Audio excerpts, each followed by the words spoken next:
News IBN 2020 में आपका स्वागत है। सच कभी छुपता नहीं, IBN कभी रुकता नहीं।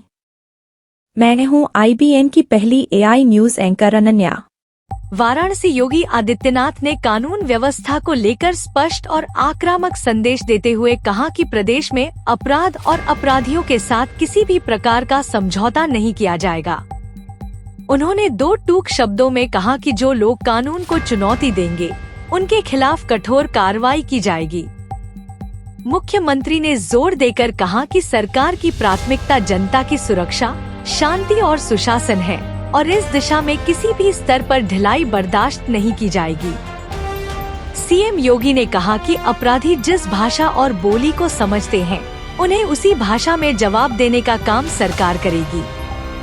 उन्होंने स्पष्ट किया कि कानून का राज स्थापित करना सरकार की सर्वोच्च प्राथमिकता है और प्रदेश में भयमुक्त वातावरण बनाए रखने के लिए प्रशासन पूरी मजबूती के साथ कार्य कर रहा है। उत्तर प्रदेश वाराणसी से वसीम अहमद की खास रिपोर्ट।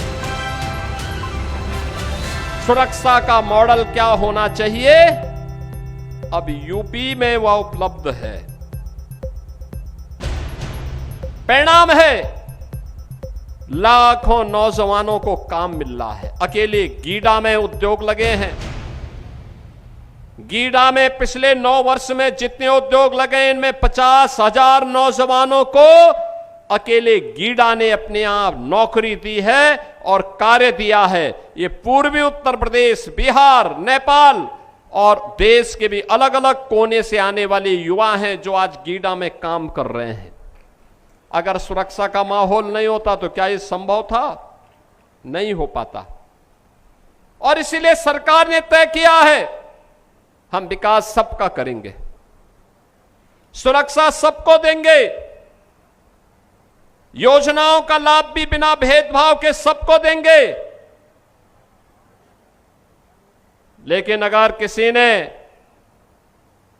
मन बढ़ई करके गरीब के हक को छीनने का प्रयास किया, व्यापारी को धमकाने का कुत्सित प्रयास किया, बेटी के साथ छेड़छाड़ करके उसके इज्जत के साथ खिलवाड़ करने का दुस्साहस किया,